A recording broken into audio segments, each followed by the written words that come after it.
Hey y'all, welcome to another episode of Soccer for Us. This is Bart, and on this episode, we are talking all about the U.S. Women's National Team and the rumor that one of the best, if not the best, coach in the world is coming stateside to coach these women and hopefully bring home a World Cup in 2027. It is all about Emma Hayes. It is all about the U.S. Women's National Team on this episode. And to talk more about this just breaking news that has kind of shocked the U.S. soccer world is a man who enjoyed watching Tottenham lose today. It is Caleb Cook. My son came into my office and we were watching it, and there for a minute it was a little comeback going, and you got to be proud of the Spurs going down, to 9 men. That's tough. I hate that the first loss of the season was to a nasty, blue, disgusting Chelsea that we all hate. Because don't disrespect Pulisic like that. You know what I mean? But yeah, I wish I was in a better mood there, but we do have some good things to talk about. Some good things indeed. And yes, you disrespect Chelsea or disrespect Pulisic. We don't have to cheer for you anymore, Chelsea. Also joining us on this episode, a guy who has a lot of perspective on what it means to try to develop young girls into burgeoning soccer talents is U.S. keeper Thomas. How did your daughter do this weekend? Did well in one match. The other one was a little more competitive of a match. So we are working on self-control and after a long season of some exciting soccer. I'm a little disappointed it's over, but we'll find some indoors time somewhere here. Self-control. I like that. That's an important quality for soccer players, something that Matt Miazga has not learned. Yeah, very true. Yeah. My favorite quote from that was Pat Noonan saying, Matt knows better. And no, Matt does not. Because if Matt knew better, he would not be doing the things that Matt Miazga does. Or the worst case scenario is Matt does know better and he still continues to just do the shenanigans the way he does them. I'm pretty sure it was Stu or Taylor Twellman that put out, he has 13 yellow cards on the season and only 3 of them were for challenges. Come on, dude. Oh my gosh. Listen, I love it when it happens for the U.S. Men's National Team in a game against Mexico. That stuff is great. I'll take that all day long. I live for those moments. Yeah. We are in the throes of both MLS Cup playoffs and NWSL playoffs. Final coming up this Saturday for the NWSL, Gotham versus OL Reign, a tasty matchup of both teams that had a really good season. I want to say half seasons. I feel like Gotham finished well and Reign started well, but also a matchup of 2 soccer legends going up. We've got Ali Krieger for Gotham and Megan Rapinoe for OL Reign meeting Saturday night. Surprisingly in San Diego, so that'll be fun. But we're here to talk about some other U.S. women's soccer news, and that is the reports that Emma Hayes will be the next U.S. women's national team head coach. This was scooped first by Joe Lowry at Backfield. Props to Joe. And it happened basically on the heels of an announcement from Chelsea that Emma Hayes said she would leave the club at the end of the season to basically pursue non-club opportunities outside of England. So those 2 pieces of information sent U.S. soccer Twitter into just a tizzy. Thomas, this is just big. That's what it is. This is big news for not just the U.S. women's national team, but also U.S. soccer. When you just consider the perspective on who Emma Hayes is and where this team kind of sits right now. Yeah, it's massive. I mean, they needed an overhaul. They needed to bring in the best, and they can bring in the best, right? Because of what they've accomplished. Caleb, this is big news, not just for U.S. women's national team. It's just big news for U.S. soccer in general. I mean, this is maybe the best coach, one of the best coaches coming to coach the U.S. women's national team. Yeah, it's huge. I mean, when you started looking at the rumors and the names that were kind of popping out, there were some decent names. which, and we've talked about it before. We've talked about who we would like to see. I think a couple episodes ago, we talked about who we'd like to see, and I don't think any of us said Emma Hayes. Not because it wouldn't be nice to have her, but because I don't think it felt realistic to say something like that, if that makes sense. So it was a massive shock to see the news. A pleasant shock, pleasant surprise. Obviously, you look at the accolades of her career, and it's just like, I think when we kind of group messaged about it, I think my first reaction was, did USSF just do something good? Like something that no one was really mad about. Yeah, exactly. Did they just make a decision that people can't complain about? I mean, who's complaining about this? I think it is a resound, other than, which we'll get into some of the complaints from certain regions of USMNT, US soccer, Twitter sphere, or exosphere. It's Twitter. Listen, it's Twitter. But there are little subsets of people who maybe there's a little bit of jealousy popping out.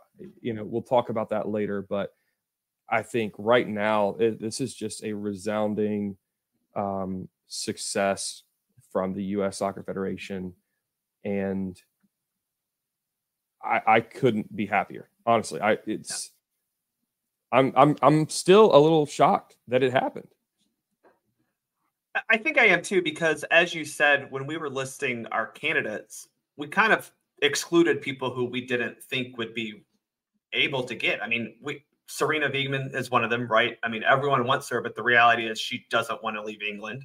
Another one was Sonia Bonpastor, the manager of Lyon, who has had a ton of success there and built them into, she's helped keep them, I guess, one of the best clubs in Europe, if not the world. But it felt like Hayes was kind of at that level of it would be great, but let's be real, she's not coming here. The reports are that she is. And, I think the thing that I like, what I personally like about this is that U.S. Soccer is willing to make things, massage things, if you will, to get her here.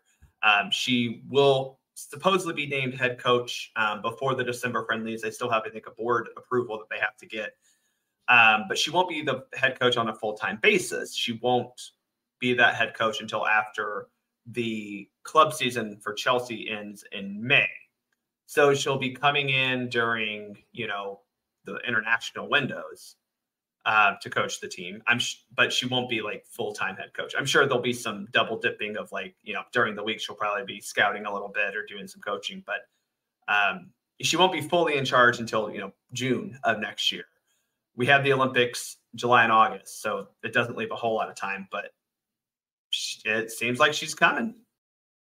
Yeah. And I think, whenever you're double dipping somewhere, someone's going to get shafted. So I hope selfishly that Chelsea's the one that, starts to slip a bit if she starts to turn her attention towards taking over the U.S. But, something you said about Wiegmann not wanting to leave England, I think that's one of the cool things about Emma Hayes is, I read a quote where she was saying that, she might have been born in England, but she was made in the USA. That's where she kind of cut her teeth, if you will, and learned a lot. And she knows U.S. soccer and has ties to it and has ties to some of the players because of previous coaching roles and players that have gone through and players that are there now. And I think that goes a long way into not only is she successful, but she has connection. Does that make sense? Yeah. And yeah, I couldn't be happier. I still, like I said, I'm still kind of shocked that it happened, but with her pedigree and her ties to U.S. soccer, I see nothing but positivity. I know the last, with Andonovski being hired, there was some optimism because he had success, and the word that I had read everywhere was, people like him, players like him, and then that was kind of pretty much it. If we think back to that, here we have a manager that there's resounding, and there's just reports after reports after reports about how she is just so welcoming and warm with her players, and her players love her, and she builds the person, not just the player. And like, you have all that with the accolades. You know what I mean? Like, it's just a different level than anything we've come to expect from the United States Soccer Federation.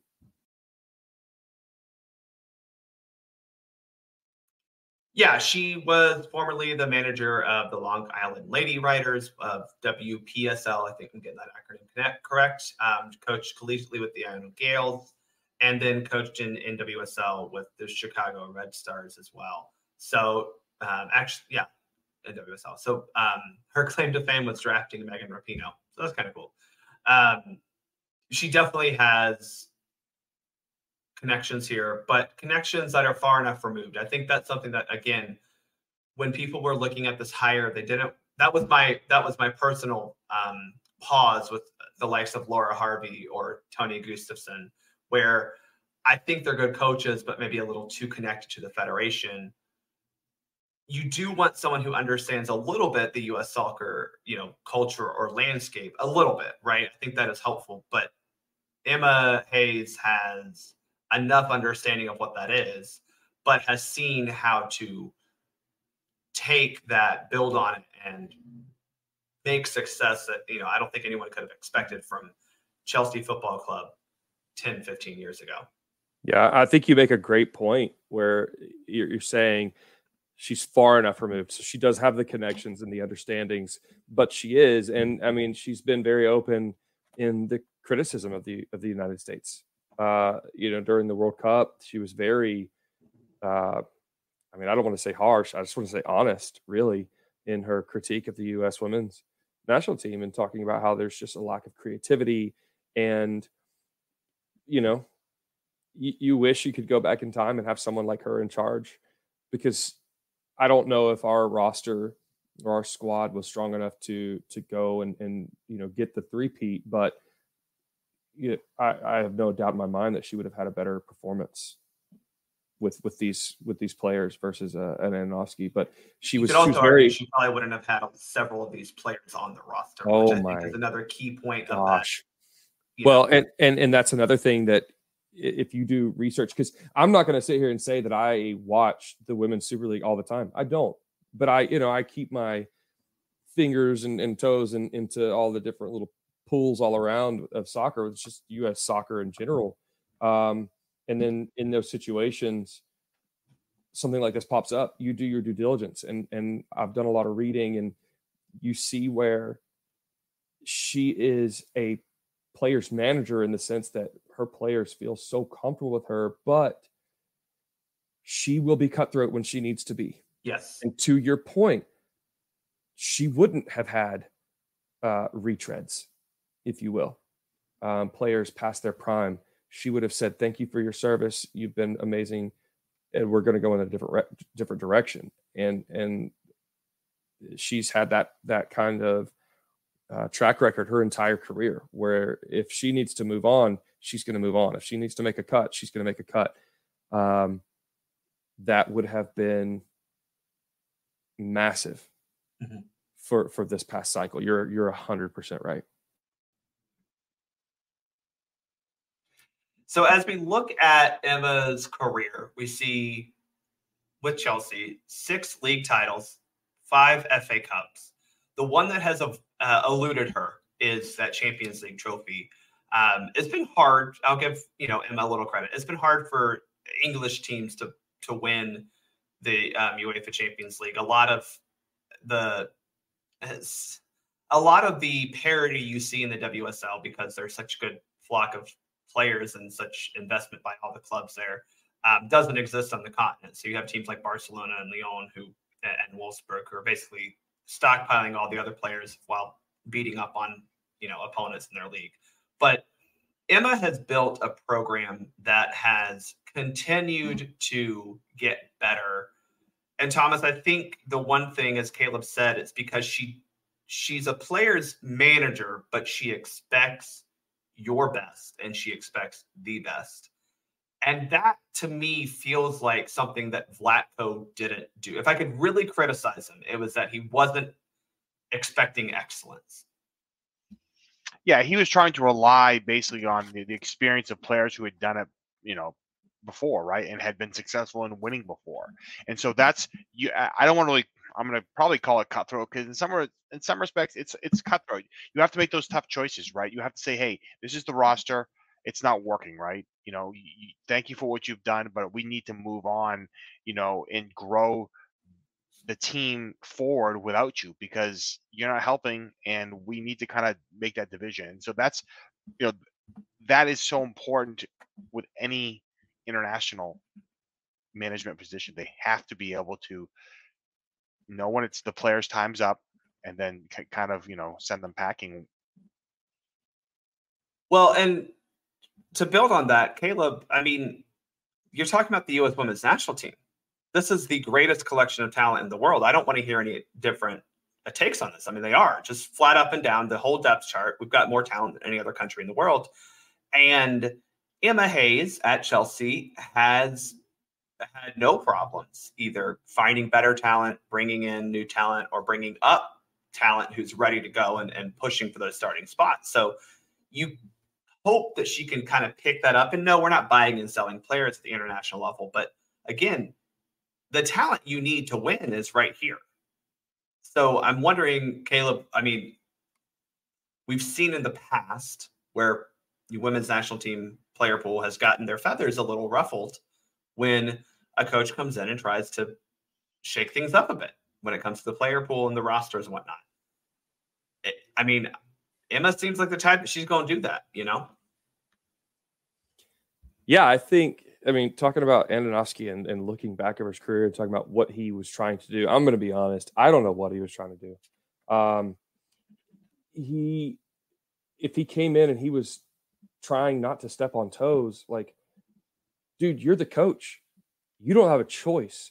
And when players get comfortable at the top because they're not being pushed, because they don't see any threat of anybody else coming back into the position to take their job, then you're not going to get their best because they're comfortable. There's a reason that you have like Alabama's and Georgia's right now in the SEC going and having success year after year after year because the recruiting is so good that you are never safe in your position. And if a player feels safe, why do they have to work that hard? And so Emma Hayes is going to come in, and we could make the argument that not only was there young talent that should have been brought through this past cycle from Andonovski, and it wasn't, there was one on the World Cup roster that could have helped, and instead we continue to see an aged has-been Rapinoe, which I hate to say that because she was a legend, but we all saw it. We all know what the case was. But there was an Alyssa Thompson who I think could have been so much more effective, yet I would venture to say that this entire past cycle, Megan Rapinoe never felt pushed for her position at all. Good point. And I don't think Emma Hayes is going to allow that at all. Well, Thomas, maybe, hear me out here. This is Matt Crocker after what? We're 10 months. He's not even 10 months. 6 months, 4 months into his job, fully as sporting director of U.S. Soccer, has kind of taken stock of what's going on and what has been going on in U.S. Soccer, especially from the sporting side. I mean, not that Kate Markgraf was let go necessarily. It said that she parted on her own ways. But, I mean, is this Matt Crocker kind of holding people to the standard of greatness that the U.S. women need to have? Yeah, there's no doubt about it. I mean, he's setting that standard, and he can set that standard, right? Because it exists. It's been there. There's a track record of that. So he can hold that to that high standard in terms of who they bring in terms of, who surrounds it, in terms of how they're going to, build everything from the youth to the national team. And so it is a big message for Matt Crocker to be able to deliver this and provide, you know, a rebirth of the women's team, because they have a big cycle ahead of them, right? And it starts next summer. Which, to be fair, we might be hosting that 2027 World Cup. We still don't know, because FIFA decides to plan out, 72 years in advance for the men's World Cup before they make any decision on the women's host for the next tournament. But I mean, you're right. It's a big cycle, because we need to get back to winning ways. And I don't mean we have to win the next World Cup, but like, you need to be in that semifinal. You need to reestablish yourself as a top dog. But it could be big, because you could be hosting it as well. And that could be back-to-back World Cups with, a potential to re-announce yourself on the world stage. It's a big opportunity for any coach. And, it seems like U.S. Soccer said, no, we want the best. Yeah. And I'm glad they did it. I'm glad the way they're approaching this is the way I want to see them approach everything. But as I continue saying, because I think it's very important, they've earned that. The women's program has earned that. And so you earn it, you can go out and get the best and bring in the best.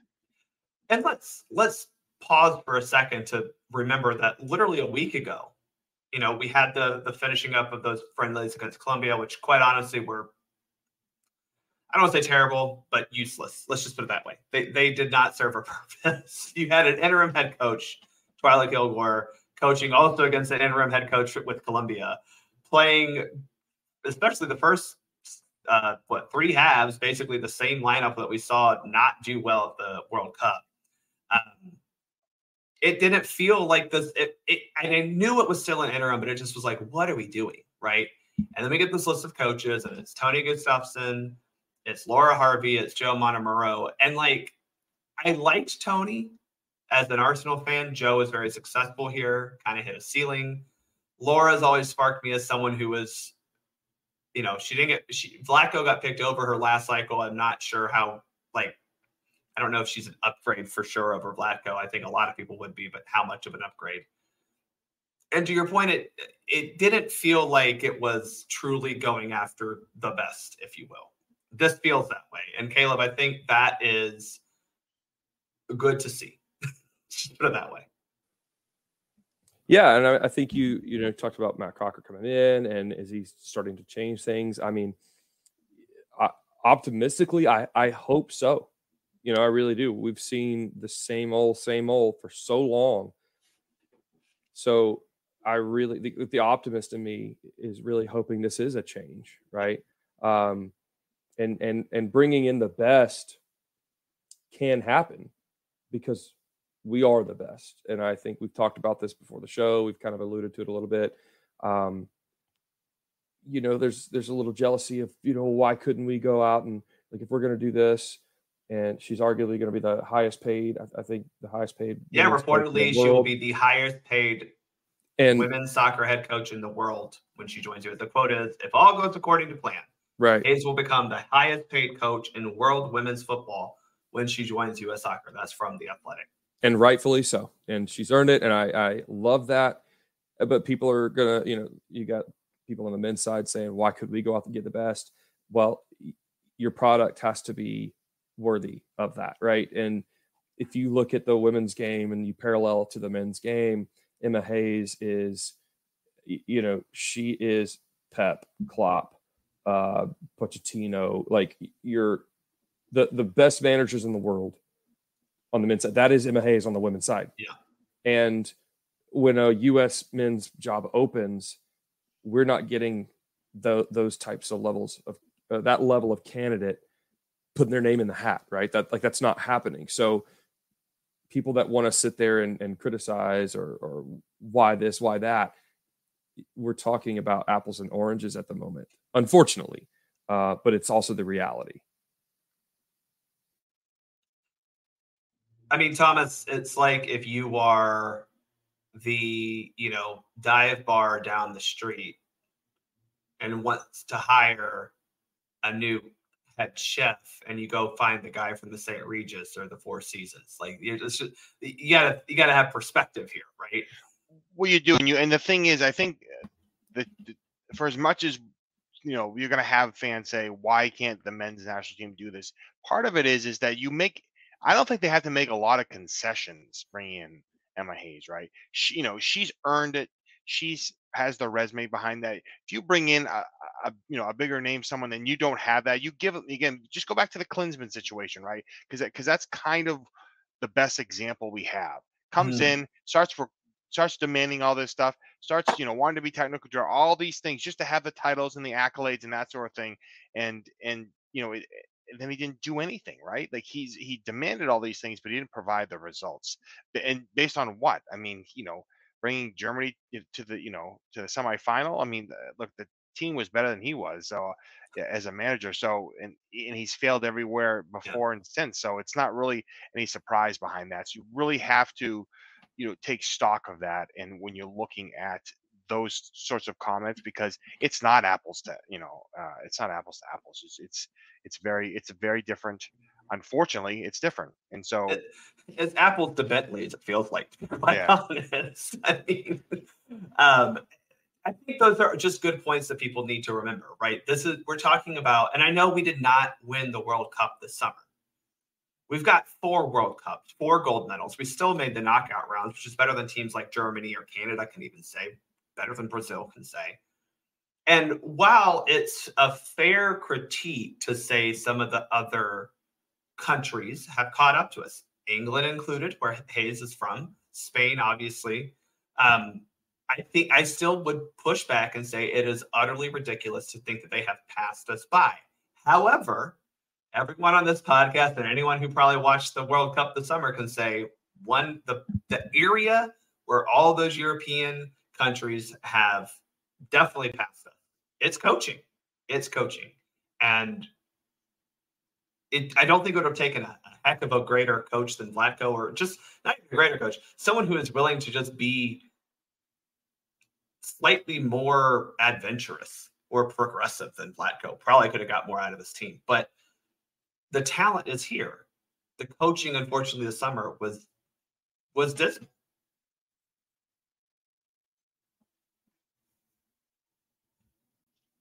Yeah, there's no question about that. I think he had his chance. I think they got a tough spot with him.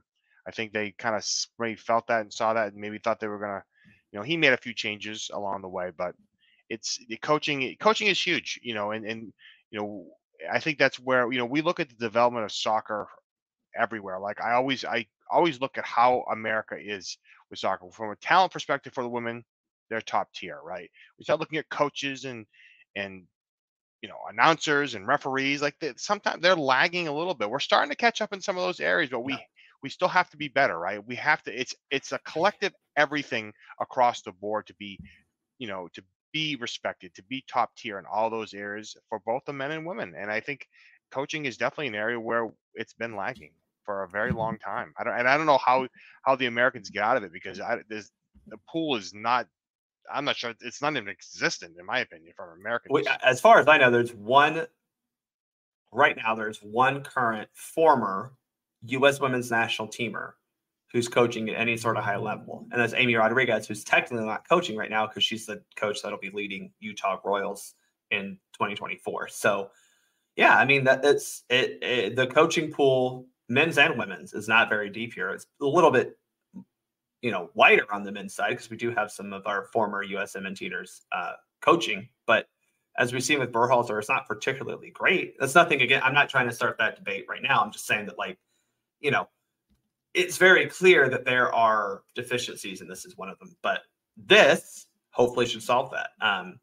But let's talk a little bit more about why this is a big deal, not just for this program, but maybe a little bit for U.S. soccer as a whole, because we've seen a lot of turnover over the last 5 to 6 years. And it's unfortunate that it comes from a men's failure, right? That 2017 loss to Trinidad, which, by the way, we get to play Trinidad in CONCACAF Nations League quarterfinal /gold /Copa America qualifiers next weekend. But Is this similar? The not even making, I mean, we lost in the round of 16, right? Is the women losing in the round of 16 kind of that same inflection point of, oh, we have to get our shit together? What do you think, Caleb? Yeah, I'd say it's as close to an equivalent as you're going to get, right? Like the men not qualifying for the 2018 World Cup was the most massive failure you could imagine. I don't necessarily think that it had to happen to see changes, but we've seen positives come from it, right? If that makes sense. Whereas on the women's side, we've seen changes. Let's put it that way. Right. Whether or not they're all positive is to be determined. We've seen changes. Exactly. Yes. Yeah, exactly. Some things are yet to be seen. I do think there are certain things that are coming that will be good, but like you said, it's TBD, right? But on the women's side, when you're talking all the accolades, the World Cups, the gold medals, the back-to-back, right? Like we are the greatest soccer nation on the women's side. So to have a utter failure of a performance in the World Cup is, like I said, is as close to an equivalent as you're going to get. And I think rightfully so, the changes were made quickly. And as far as a quick response, a quick comeback, this is a massive one, right? Like my boys this weekend, they just conceded the most ridiculous goal to one of the worst teams in the division right off the bat, 2 minutes in, and we're top of the table. So we're looking at like, what is going on? And then 30 seconds later, we score just an absolute banger. And it kind of, it's a big answer, right? So I think that's kind of what this is, right? You have this massive failure, and then the best possible hire we could have made, boom, it happens. Yeah. And I think that's where we're at right now. Well, and Thomas, there's been a lot of change at U.S. Soccer since the 2018 issues, right? Obviously, we got a new president, and then we got a new president again.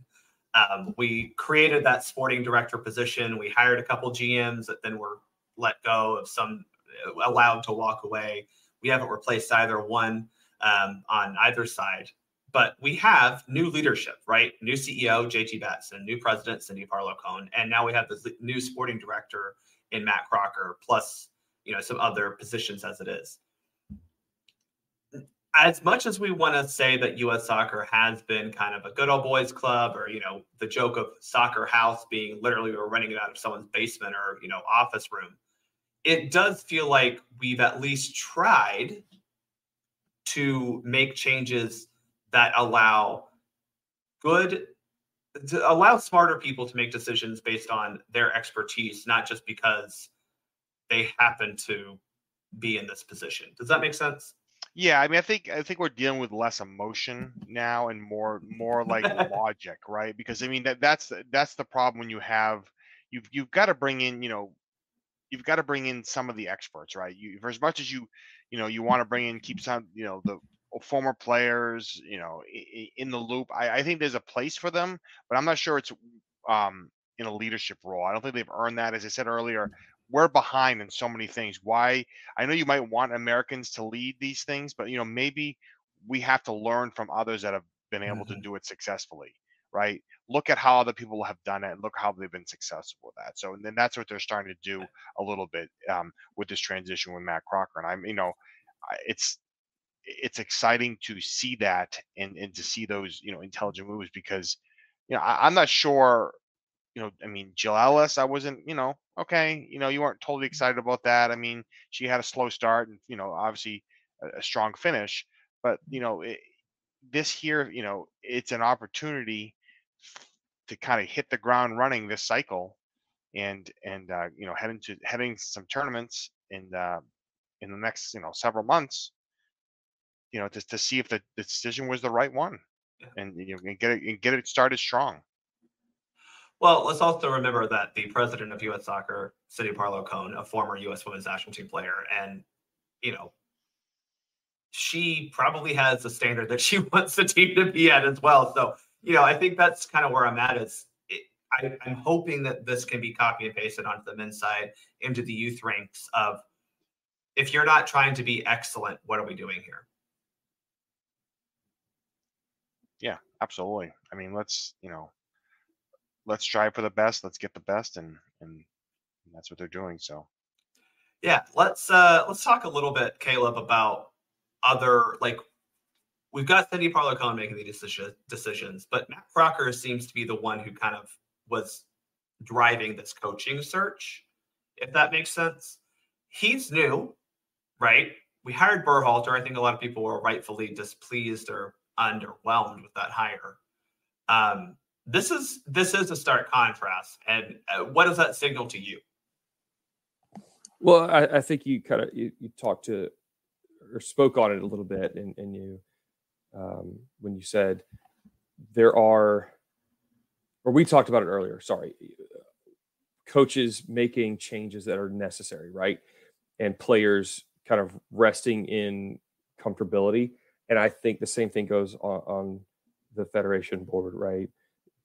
If these people are good old boy network, like they're just comfortable, why are we pushing forward? Who is there driving the expectations, right? Like they're not there. So I think, like you just said, we're bringing somebody in who's new.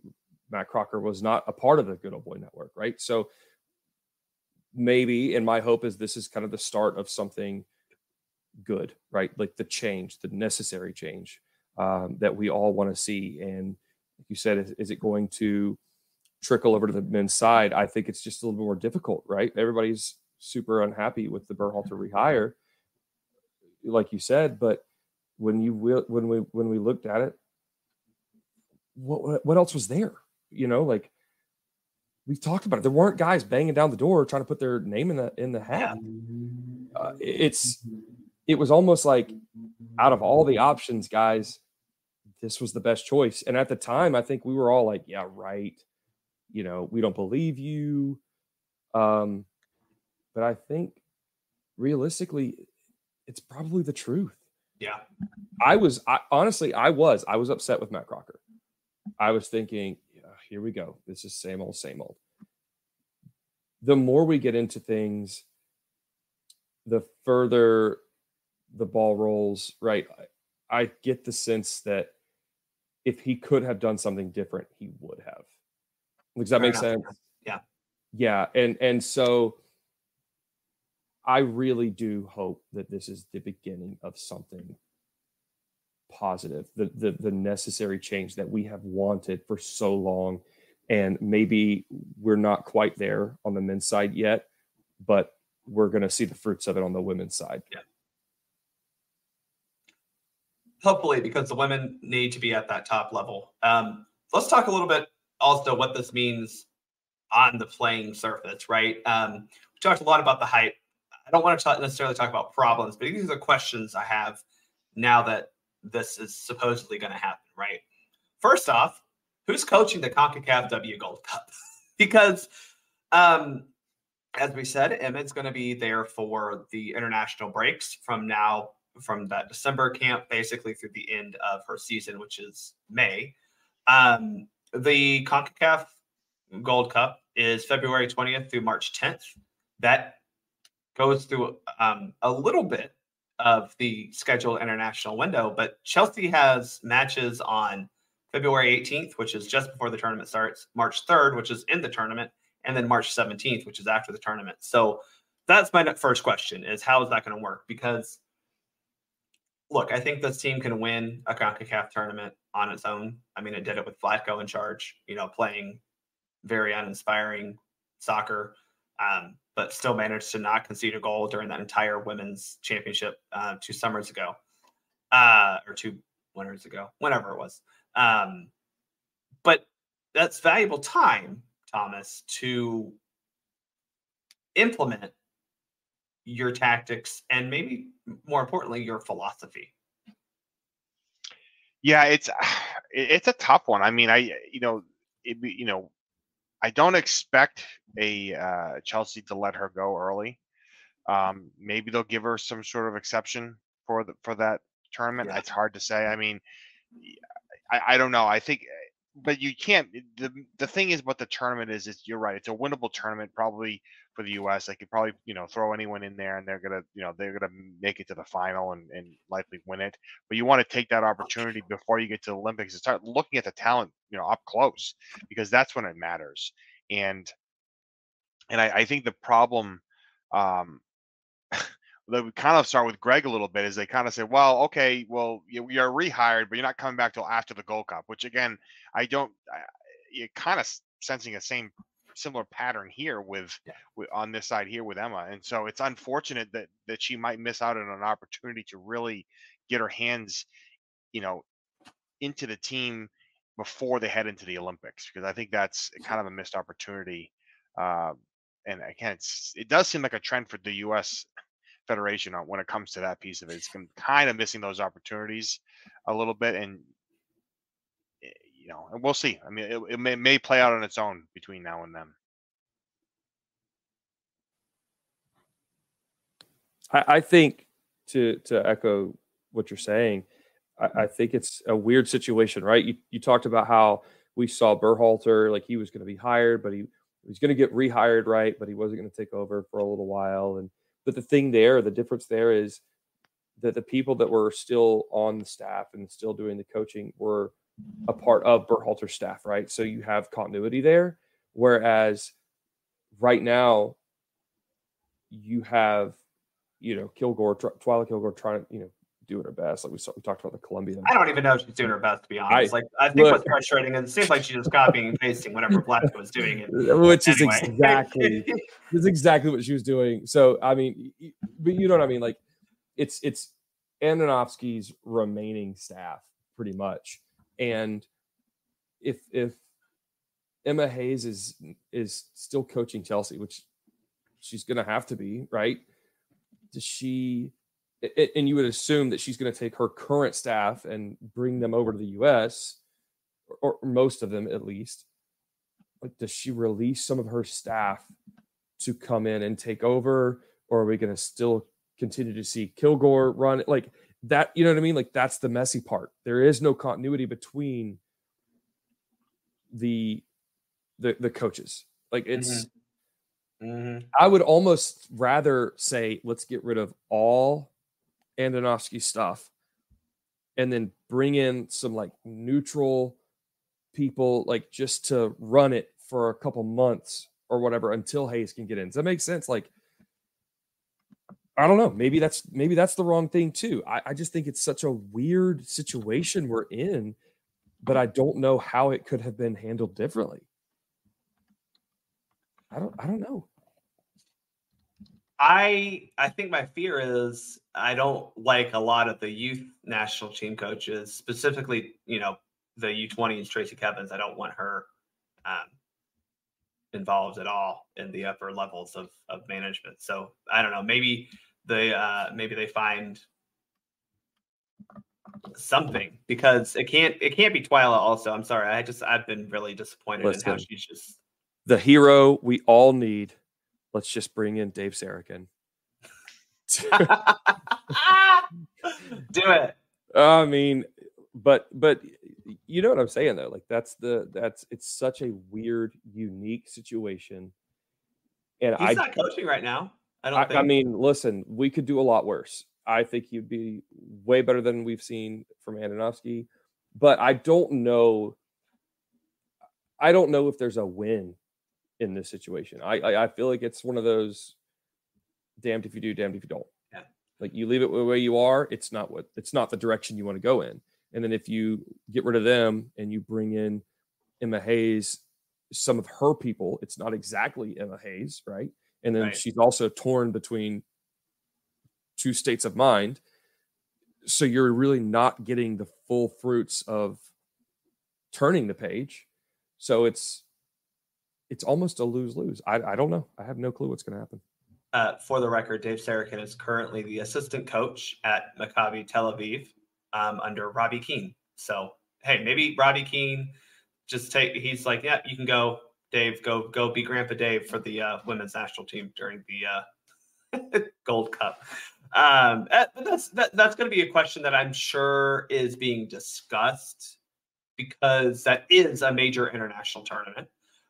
She would have to miss 1 to 2 games. The legit problem for Chelsea is their match immediately after that tournament is the match against Arsenal. And you don't, if there's a couple of matches you can't, as a manager, lose in a WSL season. Arsenal is one of them. Manchester City is the other, and Manchester United would be probably the third. So a very important match. I mean, I think the other two are like Leicester and Brighton, so not like particularly tough, but I just don't see her being allowed to have an extended time. So it's like, well, does she coach the group stage? Like, how does that, how is that going to work? I'm sure we'll know more because, again, these are just reports. We have to get a full board approval, but I'm interested to see how they're going to do that because someone's going to have to coach the team.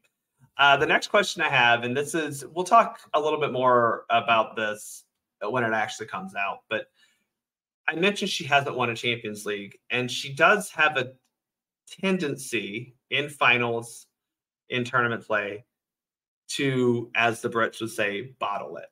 And it kind of comes down to when things aren't going correct in her match, she can kind of make not irrational, but a little bit impatient moves or kind of hectic moves. Obviously, I think she's unlikely to face a situation with the U.S. women's national team until, a World Cup in 2027, where she's going to be challenged in that regard, where, obviously we've seen CONCACAF tournaments not super hard for this team. So that's just a concern I have. The other one, though, and this is kind of the most important, is will she have enough time to change anything before the Olympics this summer? Because I think that was one of the things that Vlatko failed miserably on, is he did not actually try to change anything before the 2021 Olympics. And he actually, in my opinion, I think the COVID year helped him because he could have easily cut ties with Carly Lloyd, Megan Rapinoe, and others like that. So the question is, does she have enough time to make those necessary changes before the Olympics? I don't know. Yeah, I mean, I think it's going to be an interesting move because there's a crowd draw to certain players. I mean, obviously, Alex Morgan is a player that is in question, right? I mean, she's 34 years old. She can clearly see she's starting to decline out there on the field. I think she can still offer something, but not penalty kicks. Yeah, do you want to drag her through the cycle, right? I mean, yeah. I think you have to look at the player pool and say, hey, is this a player that could make it through the cycle? I mean, they've done that in the past. Rapinoe, Wambach, right? We've seen them do that. I'm okay with dragging one player that has that experience, that has that winning piece of it there, that may get some minutes in certain situations, but not be, be more of a, experienced, leader off the field than anything else. And so I think it's a balance. There is a balance there a little bit.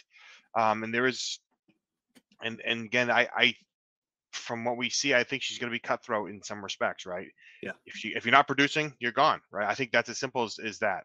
And so I think, we'll see how that goes over. But in the time for the Olympics, it's going to be tough if she doesn't get her hands into it too much. But I think she'll be watching film. I think she'll be watching the players. I mean, we've started to see some of these younger players get the opportunities, and they're making the most of it. So, well, and she's got one of them on her team right now. Mia Fischel plays for Chelsea. She scored in her debut for Chelsea. She scored for the U.S. in this past window as well. So that may, to kind of your point about Alex Morgan, she's got two. She's got Katarina Macario too, even though she's hurt. So she's got both of the Alex Morgan replacements in her club day to day. So I don't know, Alex, that's going to be tough for her to figure out how to get through that. Because I'm with you, Thomas. Like, Alex Morgan to me is the next big decision that U.S. soccer as a whole needs to figure out, because it's clear playing her is not producing good results. I don't think she at all has necessarily become a bad player, but she's just not producing. And it's been a problem kind of for club and country for a while. which is weird because last year she was literally the Golden Boot winner in NWSL. But yeah, Hayes has both Fischel and Macario at Chelsea this year, so that is interesting. I think one of the things you're talking about is how U.S. women's side, especially, has kind of relied on the veterans and maybe held on to them for too long, rather. I think part of that has been the fact that they've still been able to be effective for the most part up until very recently, right? Yeah. Like, you look at, but that's because the world is catching up. The rest of women's soccer across the world, it's getting better and better and better. So what do older players do? Like on the men's side, what do? They drop levels to continue playing, right? Because they're able to play lesser competition at a more advanced age, right? Well, our women, when they were older, they were legends. They were still able to be effective on the international stage because the talent in the opposition was not there. And that's not the case anymore. Yeah. We're seeing our players, they're starting to get to the advanced age and they're becoming less effective. And that's a great thing for women's soccer, but it's something where U.S. women's program has to, they have to change. They have to pivot and realize and recognize that that's happening. And to your point, Bart, Fischel and Macario being on Hayes' squad, I think obviously there's that connection. But we've talked about it. She's not afraid to make a change. And if you're not producing, you're not producing, period. It doesn't matter what you have meant to the program. It is what it is, right? That's what you meant. It's not what you mean. And it is very much, what have you done for me lately? Who's coming in and who's producing? And there's a lot of talent coming through. There is.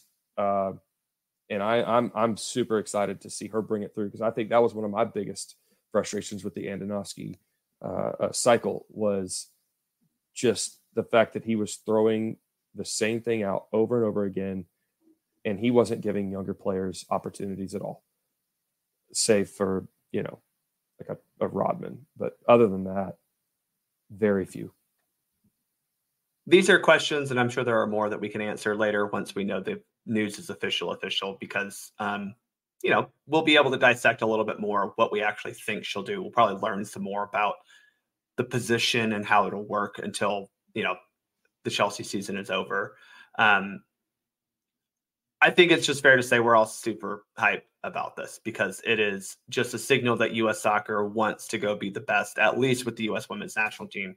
And we're hopeful that can translate to the men's national team, the youth national teams, and truly become a great program and have a standard of excellence. And, that is exciting for all of us. Thomas, any final thoughts on Emma Hayes or the U.S. women's national team right now? No, I'm just waiting for everything to fall into place and make everything official. I think it's very exciting, to see this taking place and kind of, watching it, kind of play out. Caleb, any final thoughts on Emma or the U.S. women's national team on you? Same. I'm just super curious how things are going to fall into place, and the transition that we talked about, how it's going to be handled. If they're making this move here and it's the right one, this things we're not used to doing, or used to the U.S. Soccer Federation doing, right? The right thing. So I am curious if they can follow up and handle it correctly, because I do think it's a very interesting and unique situation that we're being faced with. Well, let's pivot real quickly into some quick hits from U.S. soccer world. First, the U.S. women, we talked about a little bit. They tied and defeated Colombia in the October friendlies. Really, the only two things I want to talk about are Mia Fischel and Jaden Shaw scored.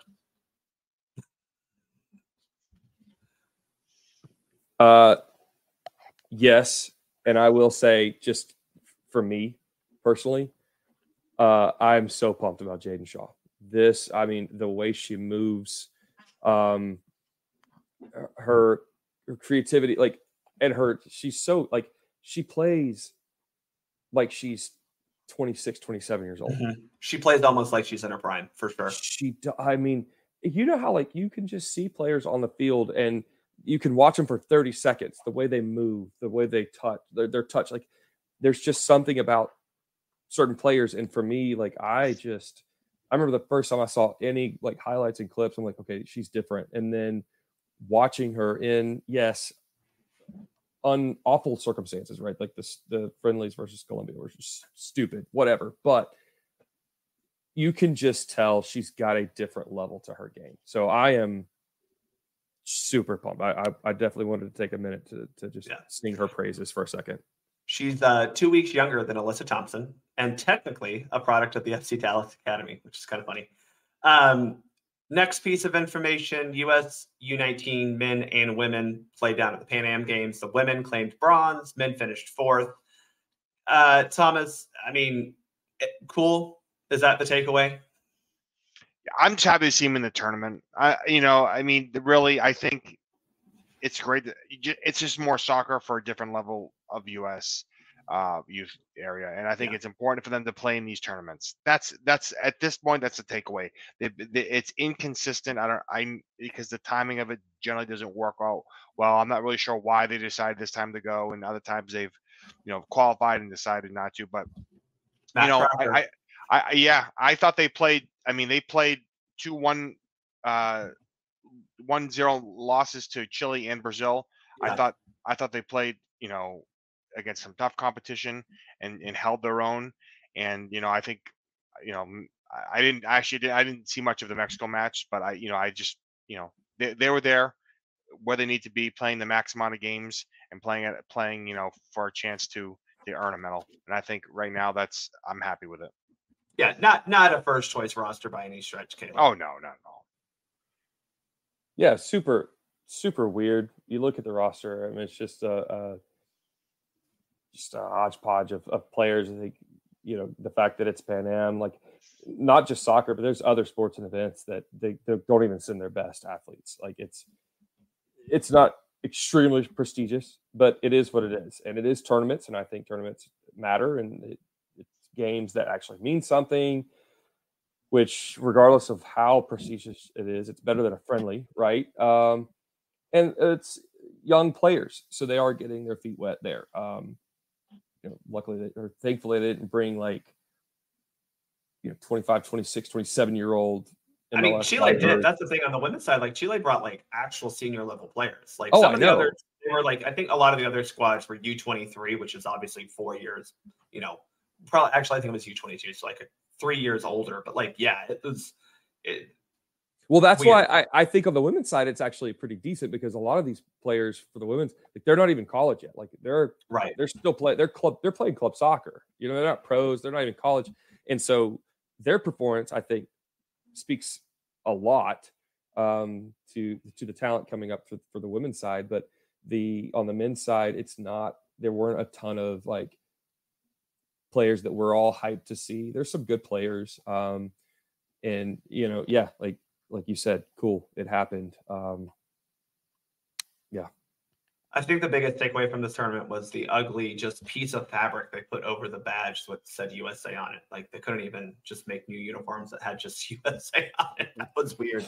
And they didn't use the Pan Am Games templates from the past. So the best uniforms we've ever had.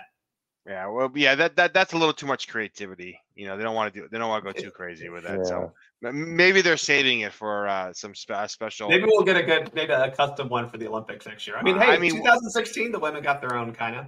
Yeah, well, I hope they do that. There's money in it. I just don't know why they don't want to. That's the thing. US wants money. Trust me. Throw these kits out there. People will buy them. Trust me. I'll be one of them. Yeah, absolutely.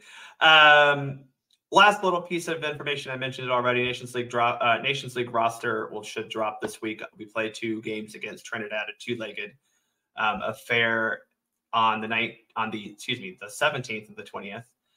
It is Nations League quarterfinals, which will then qualify us for the semifinal and finals in March of next year. But also Copa America, you got to win this, and then you're qualified automatically through to Copa America. Thomas, you had a roster tweet. It didn't seem super, I don't know. To me, it didn't seem like it was super controversial, but there are just going to be some holes because of some injuries. Yeah, I don't think there's going to be any real surprise. Third keeper. I mean, I had Salentano. It could be Drake Callender. It could be Doesn't matter. right. It doesn't matter. But you need to have 3 for the tournament. This is an official tournament. It's a 23-man roster. You need to have 3 keepers on the roster. Weah's out, so we have a winger position or 2 that could be filled there. So I mean, Zendejas came off 4 goals. He wasn't on my list, but he could be there. Perez has been playing great. Booth's just coming back. I mean, Arison's the only one, honestly, that just hasn't been great with club. But he's been pretty good with the men's national team. And as I said, I think he's earned a lot of Berhalter stock. And so I would be surprised if he's healthy that he's not there. Everything else, I mean, could be a center back, that's different here or there. But I think if all healthy, I think it's not going to be a lot of surprises, to this roster. Well, and also I don't expect too many MLS players, but to your point about like a third goalkeeper, we are looking at, MLS first round playoffs will be over by the end of this by that time. So that may open up some roster spots. Yeah, it looks like the way that the structure that they are accounted for the international window this time. So, if it may be calendar is 1, but like, what if Cincy somehow, well, actually they're 3, just kidding. So it won't be Cincy. Yeah, it'll probably just be Drake Callender. Oh, well, that's what we're going with. Great. But, a guy like Miles Robinson, if he's knocked out by that time, which, spoiler alert, I think will probably happen, that's a perfect guy to call up because why not? He's not playing any club ball, right, in my opinion. Well, plus, I mean, I think if U.S. has done something a lot of times is to give players an opportunity to show too. Miles is, he's a free agent, and so there's some interest over from Europe from him. And I think, getting him looks. Again, it's Trinidad and Tobago. If you cannot beat this team by 4 or 5 goals, it's not even a good Trinidad team. Let's be real honest. Yeah, I mean, that's the thing. Like, there's no excuses. Like, I mean, you got to destroy, and so you don't even make the game down there even in question, right? You just make it. You blow the doors off it, so you have, and maybe you can try some stuff out too a little bit. So again, I don't think we'll see any dual nationals on the 23, that are trying to be brought in. But hey, you never know. Greg has done some great work with that, and I'd be happy to see a couple on there for sure. But we'll see. Caleb's all in on John Tolkien, I'm sure. I do like him. I don't think he's the future of the left back position. As some Twitter people would it's always the ones who have the person as their avatar that think they're the absolute future. But I think you're right, Thomas. I think it's going to be a very easy picked roster. We're bringing the best as long as they're available. We all kind of seem to know who that is, as long as everybody's healthy. And then, to Aronson, he's not playing well, but let's be honest, it's extremely difficult to play well for a really bad club. Union Berlin has been just abysmal. Like, what happened to them?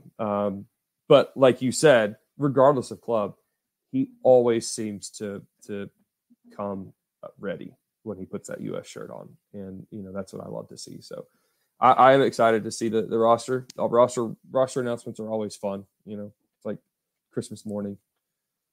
Even if we know 95% of the names. Well, it does feel good to be able to look positively at future U.S. matches. As we talked a lot of positive things with Emma Hayes and the U.S. Women's National Team. Gentlemen, thank you both for being on this episode of Soccer for Us with me. You can follow Caleb at USWNT Corner. You can follow Thomas at US Keeper. You can also follow the show at Soccer for Us Pod and contribute to the show. Support us at buymeacoffee.com/soccer for us pod. Thanks everyone out there for listening. I'm Bart. I'm out.